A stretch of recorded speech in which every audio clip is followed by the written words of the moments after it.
Olá, este é o programa Em Discussão Convida e temos o imenso prazer em receber o deputado Coronel Telhada, do PP, e o seu convidado, o deputado Coronel Nil Duarte, do PSD, da Assembleia Legislativa do Pará. Sejam todos bem-vindos ao estúdio da TV Alesp. Obrigado, Jorge. Aliás, as boas-vindas ao convidado que veio de tão longe. Exato, até é uma coincidência, hoje nós aproveitamos, né? O Coronel Nil já havia me ligado durante a semana que ele estaria em São Paulo e pediu para vir conhecer a gente, porque nós nos conhecíamos só através da rede social. E acabou coincidindo justamente o dia que ele veio aqui, nós podemos gravar esse programa. Sim. E também falar um pouco do Pará, um pouco de política nacional, um pouco das duas, fazer uma comparação entre as duas assembleias. Eu acho que é uma coisa que vai dar samba. Deputado, seja muito bem-vindo à Assembleia Legislativa de São Paulo e o estúdio da TV Alesp. O que falar deste tema candente que é a segurança pública, e vamos cotejar aqui no programa de hoje as diferenças que existem no Pará e em São Paulo. Seja muito bem-vindo. Obrigado. Quero primeiro agradecer ao Coronel Telhada pelo recebimento através do seu trabalho que tem divulgado a nível nacional, e eu acompanho ele em redes sociais, apesar de ser um político do Estado do Pará, e também a Assembleia Legislativa do Estado de São Paulo, onde também a gente tem visto o trabalho exemplar em defesa da legislação do Estado de São Paulo. E eu fico à disposição para essa conversa, esse bate-papo. Primeiro, um pouco do seu perfil, do seu trabalho. Parece que já é o quarto mandato na Casa de Leis? Não, o primeiro. É o primeiro mandato como deputado? É. Mas o senhor já está na vida pública há algum tempo? Eu tenho 27 anos de vida pública como policial militar. 27 anos? Pois é. Mas vamos falar um pouco também das pautas, dos temas, dos programas que o senhor tem implementado lá na Assembleia Legislativa do Pará e basicamente contando um pouco do Estado, né? O Coronel Nil lá no Pará, a gente é bem conhecido, eu sou bem conhecido em São Paulo, graças ao trabalho que eu executei ao longo de 33 anos de polícia militar, não só na rota, mas como no patrulhamento tático móvel, rádio patrulha. E o Coronel Nil tem praticamente o mesmo perfil nosso, ele é muito conhecido lá, porque quando o capitão ele implantou a Rotan e trabalhou sempre muito forte contra a criminalidade, e quando chegou praticamente já era coronel da Polícia Militar, foi convidado a sair na vida pública e acabou se lançando e foi o quarto mais votado do Estado. Pará. É isso? Foi o quarto mais votado do Estado. Eu tenho certeza, Jorge, que a campanha dele foi igual a nossa, uma campanha sem dinheiro, uma campanha sem apoio, mas o serviço público que a gente prestou fala quem é a gente não precisa fazer campanha, né, Nil? Com certeza, a nossa campanha é andar na comunidade, mostrar o trabalho e mostrar a vivência do dia a dia que nós temos, né? O policial militar ele vive a mesela da sociedade, então ele aprende muito. E eu procuro sempre no meu mandato, aliás, que eu me espelho também muito em você, que eu tenho acompanhado desde vereador, né, e agora com a vida pública na rota, de ver o que a comunidade sofre, porque falta todo tipo de políticas públicas, quem vai resolver o problema é a Polícia Militar, a Polícia Civil, as forças de segurança. É quem está na linha de frente. Então ali, isso me trouxe uma barganha muito grande para me trazer para o legislador e legislar em projetos em prol da população do Estado do Pará, no caso do Telhado. Essa é uma realidade que às vezes as pessoas perguntam, poxa, para que você saiu deputado, né? Eu acho que quando a gente é policial, a gente trabalha para a população, a gente aprende a ver esse lado do sofrimento e da necessidade da população em vários aspectos. Com certeza. E como político hoje, no campo político, nós não somos políticos, nós estamos políticos. Estamos deputado estadual, mas nós somos policiais militares. A gente tem uma facilidade em estar com o povo e ouvir o povo. E a política no Brasil é uma coisa simples. As pessoas é que fazem difícil, né, Nil? Porque basta você ouvir o povo, que o povo quer. O povo quer segurança, o povo quer educação, o povo quer comida na mesa, o povo quer habitação, o povo quer transporte, o povo quer salubridade, que é higiene pública, o povo quer isso. E muitas vezes nossos políticos ficam insensíveis a isso, né? E depois apanham e não sabem por quê. Então eu acho que essa vida de polícia militar para nós, deu essa vivência pra gente, né? E eu acho que é o futuro do nosso país, do nosso estado, os legisladores virem de alguma experiência, não só na experiência militar, na área médica, professor, para poder chegar ao legislador, não se entrar direto no legislador sem experiência nenhuma. Políticas públicas com qualidade, deputado Coronel Nil. Políticas públicas com qualidade, com procedimento, ou seja, trazer essas experiências, ouvir a população e levar para a Casa de Leis? Com certeza, isso acho que é o primordial. E hoje a polícias militares, civis, agentes de segurança, eles trabalham ouvindo a sociedade. Chama-se a famosa polícia comunitária, né? Sim. Eu usei uma palavra, viu, meu amigo Coronel Telhada, lá em Belém, que eu fui bastante criticado, mas depois pegou.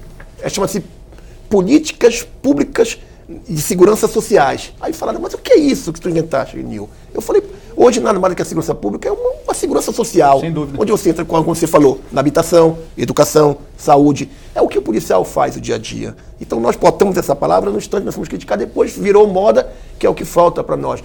Por que hoje falta muito? É as políticas sociais. Não, aliás, a gente como policial, a gente acaba atendendo muito mais problemas sociais do que problemas policiais. Com certeza.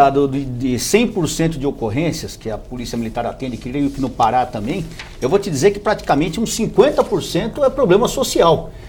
São pessoas abandonadas, acidentes. Briga familiar. Briga familiar, são problemas sociais.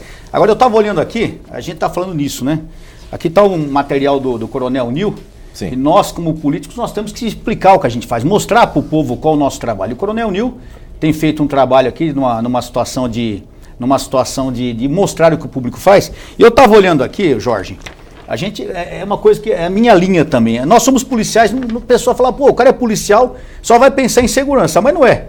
A primeira indicação dele aqui de 2015, logo que nós assumimos, ele fez uma indicação aqui 07 para o governador, pedindo ao governador, autorizando o Poder Executivo a instituir o programa Medicamento em Casa. Quer dizer, isso é coisa que o médico devia estar vendo, né? Mas não, é o policial que está vendo. Telhado, esse projeto aí foi, graças a Deus, sancionado pelo governador. Foi um dos... Foi sancionado? Foi. Esse cara está com 30 projetos sancionados pelo governador, olha que beleza. É um recorde. Não, é que aqui em São Paulo também nós não tivemos, vamos falar a verdade aqui, um dos motivos de eu ter saído do PSDB, Nil, foi justamente isso. Nós não tivemos o apoio que nós deveríamos ter tido do nosso governador. Todos 94 deputados aqui tiveram muita dificuldade em aprovar projeto. As emendas parlamentares de 2015 e 2016 foi pago muito pouco dela. Agora em 2017, para esse ano 2018, as emendas são impositivas. Mesmo assim, ainda estamos capengando, entendeu? Então, na parte do governador, no último governador, não é o caso do atual, Márcio França, que ainda nós estamos observando, mas infelizmente o governador Geraldo Alckmin foi muito ruim para essa casa. Ele não apoiou o governo. Então, quando eu soube que o senhor aqui apoiou conseguiu aprovar 30 projetos, né, Jorge? 30 é um recorde, poxa. Eu acho dos que 59 apresentados. Parabéns. Nós estamos em 64 Já projetos está com na casa 64. e aumentou para 34 aprovados. Parabéns. E esse projeto Remédio em Casa, Telhado, eu acho que seria importante a gente fazer esse intercâmbio, que eu vou ter um intercâmbio de vários projetos seu, que eu já gostei também, vou querer saber. Foi fruto de quê?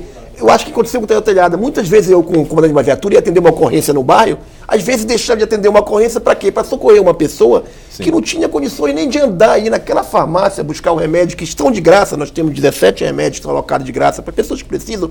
Ela não conseguia ir lá buscar o remédio de graça. Esse projeto faz com que a pessoa se cadastre no sistema e o governo do estado, depois de cadastrada, ela comprovar que ela não pode se locomover, ele caminha para a pessoa que é de remédio, não dá 25 centavos no caminhamento do remédio daquela pessoa de correio. Então, e olha a amplitude de uma medida como essa, e ajudou deputado? O quê? A aliviar a polícia em atendimento social. Que tenho em mãos aqui também a prestação de contas do deputado Coronel Telhada. A gente vai falar sobre isso muito, hoje aqui. Boa pinta, fardado, você viu? Eu vou falar sobre isso também, mas eu queria, aproveitando a oportunidade, já que o tema é segurança pública, lembrar. Eu li de maneira desatenta a prestação de contas e aqui diz que se chega ao 4º ano do primeiro mandato, e eu falei erroneamente aqui, 4º mandato. Quem sabe você está profetizando, pois é. dizendo que ainda terá mais quartos. Pelo menos mais 3 mandatos pela frente. Obrigado, no mínimo. Mas para lembrar aqui que às vezes falta atenção, e nós estamos lendo aqui calmamente, tranquilamente. Agora imagina um cidadão, um policial que está ali diante de uma situação, de um quadro de insegurança, de um quadro de violência, de um quadro de agressão e que precisa ter uma resposta pronta, rápida. Pegando o gancho do que você está falando. É isso que eu estou já me provocando. Todo o Brasil acompanhou, o Bira deve ter no ponto aí, o Giba deve ter no ponto, todo acontecimento com a Cabo Sastre. Isso. No último Dia das Mães. Recentemente isso saindo. Temos aqui em quadro, aliás, as imagens falam por si aí como foi a situação. Isso é uma coisa interessante, elas estão na porta de uma escola, vai ter uma festinha Dia das Crianças. Dia das Mães. Dia das Mães. Vocês vão notar que chega uma mulher assustada, ela vai passar, essa mulher, ela passa, olha para trás, ela foi tentativa de vítima de roubo, e ela fala, ó, aquele ladrão quis me roubar. De imediato já aparece o vagabundo, arma na mão, aterrorizando, dá uma olhada. Dedo no gatilho. Dedo no gatilho. Aí, nesse momento, a Cabo Sastre, que está a paisana do lado dele, sacou a pistola e efetuou 3 disparos contra o vagabundo. Todo mundo sai correndo, ela fica sozinha. Quase foi atropelada pelo carro vermelho. Então, vocês veem que nessa hora o policial militar está sozinho, é ele e o criminoso. E ainda, Jorge, o interessante é o seguinte, apareceu um monte de cara que se diz especialista em segurança pública. Porque para mim o verdadeiro especialista, ela vai dominar o cara, abre os braços, abre as pernas, põe o pé em cima do vagabundo, porque tem que pôr mesmo, porque ele pode levantar e correr ali, ela sente toda a reação dele. Esse vagabundo foi socorrido, mas morreu. Não vai fazer falta nenhuma. Não vai fazer falta nenhuma. Porque um vagabundo dessa índole que aponta arma para criança, para mulher, e foi levantada a vida pregressa dele, Nil, ele tinha roubos, ele tinha ocultação de cadáver, associação com crime organizado, é vagabundo. Também noticiou-se depois de alguns dias que ele havia colocado fogo num senhor idoso, não sei se você chegou a ver isso. Não vi. Então é um vagabundo da pior espécie, entendeu? Que não vai fazer falta nenhuma. E algumas pessoas na mídia, de algumas ONGs, algumas pessoas de partidos de esquerda, vem lá querer defender o cara e dizer que a policial se precipitou. Fazendo insinuações, absurdo. Dizendo que, no caso, poderia traumatizar as crianças, as mães. Como é que foi visto isso no Pará? Muito bem aceito. Eu fiz uma moção direto para o presidente da Assembleia, que vai vir via presidente da Assembleia para essa policial, parabenizando pela ação. Ela fechou todos os trâmites de uma segurança pública. Eu uso muito a palavra que eu acho que você deve ter aprendido, a palavra IDA, I-D-A. É identificar, decidir e agir. O policial tem que fazer essas 3 palavras em questão de segundo. Foi quando a mulher passou e disse para ela, assalto, ela identificou o fato. Na hora que o vagabundo chegou perto, ela decidiu como ela iria agir. E o terceiro item, que é o A, ela agiu corretamente. Ele vinha com o dedo no gatilho. E só agiu dentro de procedimentos, de treinamento, é uma pessoa preparada para isso. E muita gente pode falar, pô, mas ela deu os 3 tiros sim, método Giraldi, que é ensinado hoje em todo o Brasil, que começou aqui na PM de São Paulo, é um método aprovado mundialmente, é sempre 2 tiros. Quando você atira num bandido que está armado, ou está atirando, mas está armado, é para cessar a resistência. Aí tem um idiota que fala, idiota, débil mental. Por que não atirou na perna? Pô, mas o cara tá com a arma na mão, velho. Você vai atirar na perna do cara? A ação da pessoa. Então são pessoas que não entendem nada de segurança, que vêm se meter no assunto e acabam falando besteira. Ela foi reconhecida como mãe e como policial pelo governador do estado. Inclusive no plenário, eu acabei até elogiando o senhor governador, fez uma moção que a Associação dos Policiais Militares fizeram ao governador, dizendo justamente isso. No dia seguinte à ocorrência, no último dia das mães, o governador foi ao quartel e fez um elogio à policial, deu flores para ela. Muito boa atitude. Mostrar que ele está do lado da policial e da polícia militar. Da segurança pública. E aí o que aconteceu? Um monte de gente começou a criticar o governador. Uma avalanche de críticas. Já se dizendo que estava explorando politicamente. Ao contrário, se o último governador tivesse feito isso, ele estaria muito melhor cotado hoje, se tivesse valorizado a segurança. Porque ele não está valorizando a polícia militar. Ele está valorizando o cidadão brasileiro, porque quando ele vai lá e apoia alguém da força de segurança, ele não apoia o cidadão da força, ele apoia a instituição. Apoiando a instituição, você está apoiando todo o Estado. Infelizmente, o último governador não soube fazer isso. O Márcio França fez muito bem feito e está sendo criticado dizendo que ele está incentivando a letalidade policial. Eu queria lembrar a todos aqui, o Nildo tenho certeza que tem essa postura, a letalidade policial não é culpa do policial. A letalidade policial é culpa do criminoso. É o criminoso que faz a opção de sair armado de casa. É o criminoso que faz a opção que vocês viram na televisão, o cara chegar armado e apontando arma para todo mundo, para mulher e criança. É a opção dele. O vagabundo é a opção do vagabundo atirar no policial. Então, quando ele toma um tiro, o único culpado do policial tomar tiro é o próprio, ou melhor, do vagabundo tomar tiro, é o próprio vagabundo. Quando ele é baleado pela polícia, ele é o culpado, não é o policial. O policial defendeu a si ou outra pessoa. Isso que tem que ficar bem claro. Então a população, eu quero aqui publicamente agradecer mais uma vez ao governador Márcio França pela atitude dele, parabenizar não só ele, mas aos comandantes, ao secretário de Segurança Pública que esteve presente e pedir que apoie mais ainda, porque o bandido hoje, Nil, tenho certeza que no Pará está igual, é crime organizado. No Rio de Janeiro foram mais de 50 policiais mortos esse ano. Entendeu? Morre um policial por dia lá. Aqui em São Paulo, nos outros estados também, nós vira e mexe, quase toda semana temos a tristeza da morte de um policial militar, de um policial civil, de um guarda civil metropolitano. Então nós precisamos mudar essa triste realidade, né, Jorge? E lá no Pará? A mesma realidade também. Os policiais vêm sendo massacrados pela criminalidade, só que a população já criou um pensamento diferenciado, já está em apoio à segurança pública, não aceita mais que um policial morra normalmente como se fosse qualquer coisa. Sabe que o policial representa o Estado Democrático de Direito de uma sociedade. Quando você mata um policial, você está atingindo toda uma sociedade. O endurecimento de penas, por exemplo, para quem comete um crime, para quem, digamos, mata ou fere um policial. Uma mudança no Código de Processo Penal, né? Parar com essas saidinhas. O cara é condenado a 80 anos, dali 10, 11 anos, que nem foi o caso da Richthofen, tá saindo no dia matou pai e mãe no dia dos pais, no dia das mães, ela vai visitar quem? É cômico, é irônico se não fosse desastroso isso. Então nós precisamos mudar assim a nossa legislação, precisamos valorizar nossas polícias, não só as polícias, todas as forças de segurança, no nível municipal, estadual e federal. E questão da autoestima da policial, no caso, que teve o reconhecimento, inclusive, do governador. Fale um pouco para a tropa, o que significa isso. Não, a autoestima não é da policial. Sim. Quando um policial militar... Entenda uma coisa, nós, policiais militares, ele pertence à Polícia Militar do Pará e eu pertenço à Polícia Militar de São Paulo.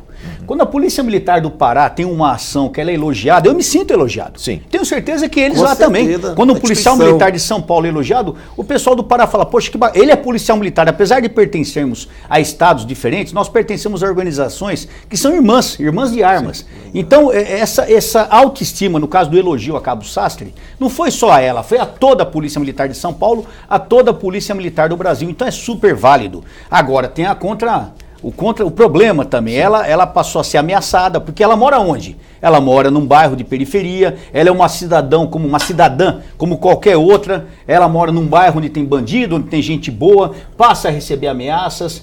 Outra coisa que eu falei, não sei como é que está no seu estado, Nil, quem vai pagar o advogado dela? Ela tem que... Lógico, ela matou um cara, a arma dela é apreendida, é feito um boletim de ocorrência, ela vai ser ouvida em inquérito, as partes vão ser analisadas, as provas, esse inquérito policial vai virar uma ação penal, o promotor pode ou não denunciá-la, se denunciar vira uma ação penal, ela tem que comparecer perante um juiz, quem vai pagar esse advogado? É afastada do serviço também? Ela chega a ser afastada do serviço? Esse é um assunto delicado. Eu estou muito revoltado com o que está acontecendo na Polícia Militar aqui em São Paulo. Só na rota, nós estamos com 90 policiais afastados.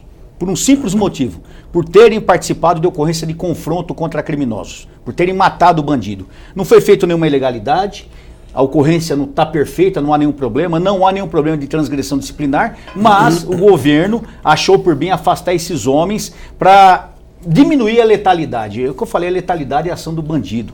Então ele acaba punindo esses homens. Na rota, 90 policiais, Jorge, corresponde praticamente a menos 20 viaturas por dia. Homens treinados, capazes de combater o crime, hipercapazes. Estão fora... Eu vejo isso como improbidade administrativa. Com certeza. Eu vejo como a pessoa que está lá para trabalhar não está trabalhando, não está lucrando o que ela recebe. Na atual situação de segurança, você tirar 90 homens, no Pará eles seguem uma norma que eu não entendo também, que chama-se do CONSEB, Conselho de Segurança do Pará, uma norma que é da ONU, que para mim a ONU não tem que apresentar nada para mim, porque a ONU está lá no país, vai cuidar da realidade. Então, que o policial, após uma letalidade, independente de morte ou não, ele tem que ser afastado do serviço, passar por uma psicóloga e depois de muito tempo, aparece 30 dias, retorna para o serviço. Imagine quantos confrontos nós temos ao dia. Mas nós também, que isso começou aqui em São Paulo. Mas hoje, mesmo que ele seja liberado da parte de psicologia, ele é afastado. Meu filho, tenente do COI, teve uma resistência em fevereiro lá no Guarujá, os vagabundos tudo de fuzil. Eles trocaram tiro com os bandidos de fuzil, mataram um e prenderam o outro. O meu filho está afastado também. Na época do meu filho, uma semana atrás eu tive num evento na Câmara Municipal de São Paulo e num bate-papo com policiais, em 3 batalhões somente. Na rota, no 18... na rota, no primeiro BAEP e no 26 batalhão, só naqueles 3 batalhões, eu constatei 135 homens afastados. É quase uma companhia. Quase uma companhia. É absurdo isso. Acima de 10%. Eu vou ter uma reunião com o secretário de Segurança Pública e vou cobrar isso. E se não cobrar, vou no governador. E se não acertar isso aí, eu vou começar diariamente a falar nesse assunto, porque a população tem que saber disso. Os policiais estão sendo retirados da rua porque matam bandidos, trabalham, se defendem e defendem a população. Ou seja, o que eles querem é que o polícia morra. Ou que não façam nada. Se ele não esboçasse uma reação, aliás, só por uma extensão e pela exemplaridade de um caso como esse da Cabo Sastre. Se ela tivesse omitido que fosse policial, guardado a arma, saísse correndo e eventualmente o bandido disparasse e matasse uma criança, uma mãe, porque ele estava com a arma em punho engatilhada. Ela cometeria, no caso, uma transgressão disciplinar. Até um crime, porque ela tem obrigação. Para prevaricação. Pega um doido desse aí de esquerda aí, enquadra a prevaricação. Por que ela não atirou? E o bandido atirou antes. E você sabe, Telhado, que a reação de um bandido num assalto, para ele apertar o gatilho, é 3,7 segundos.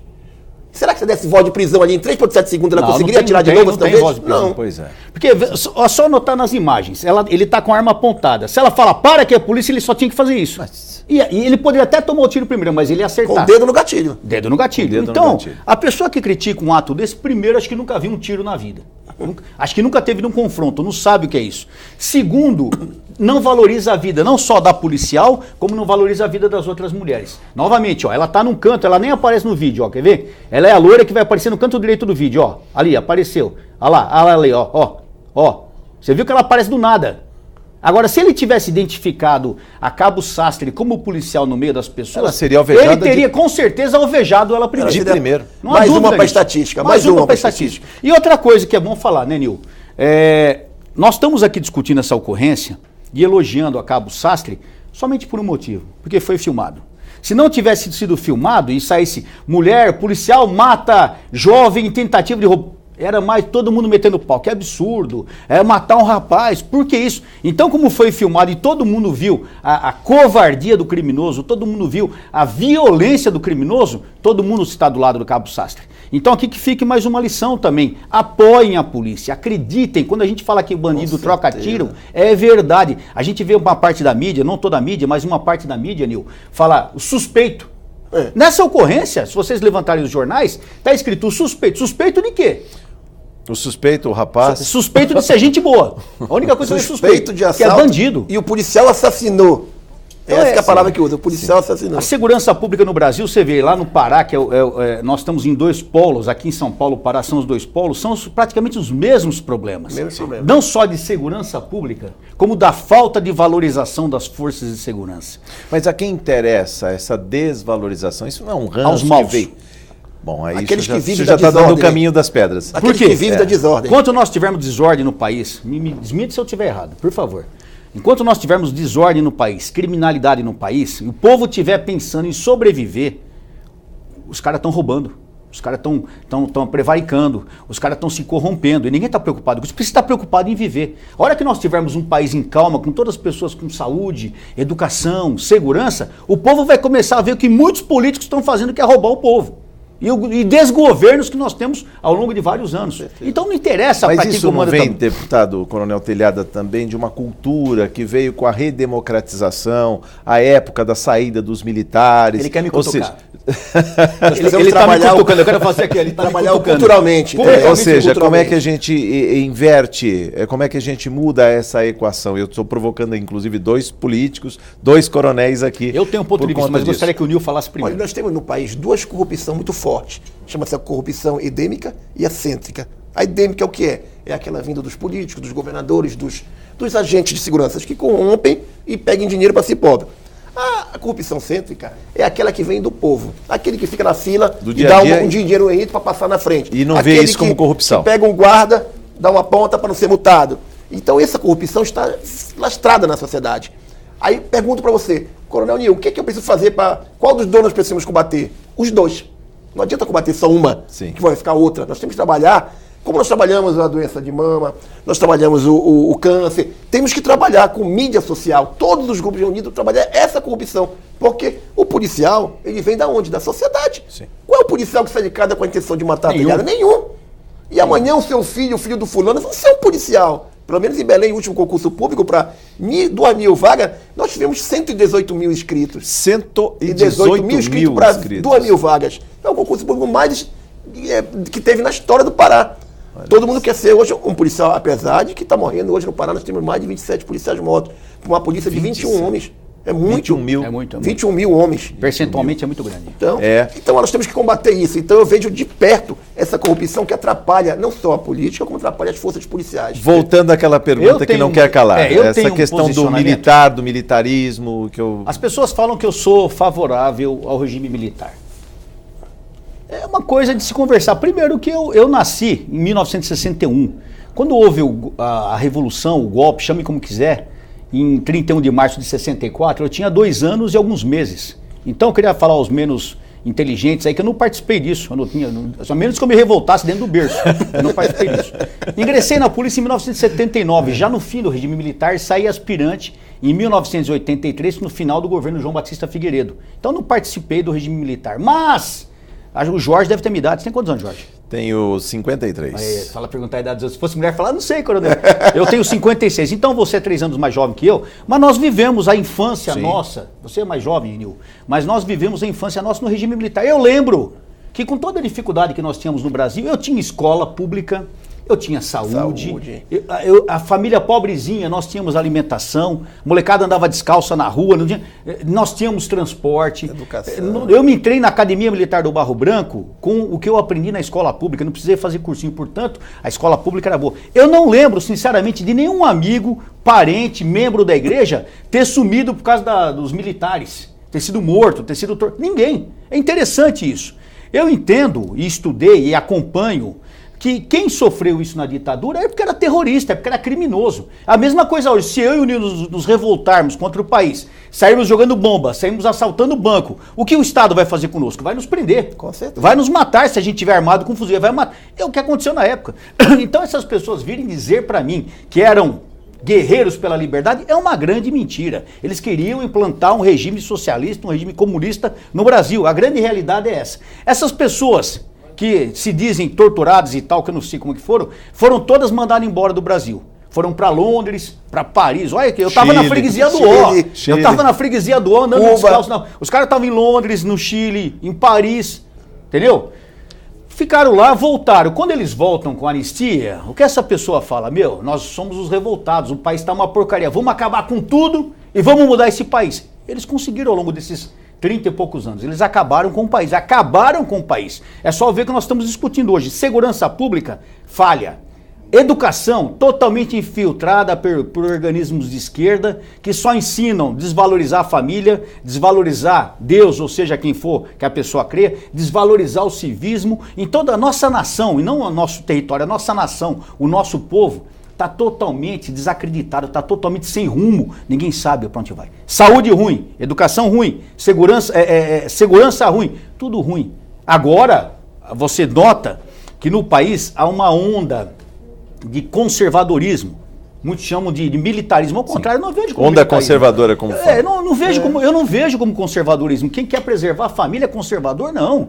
Quem quer preservar a ordem e o progresso é conservador? Não, eu acho que é uma pessoa sensata. Mas não, nós somos chamados de conservadores. Alguns, não sei se você já foi chamado assim. Aqui, nego vive me chamando de fascista. O coronel Telhado é fascista. O idiota não sabe nem o que é fascismo. Não sabe que a palavra fascista. Nunca estudou isso aí. Mas, foi no Aurélio lá. Então, é incrível a gente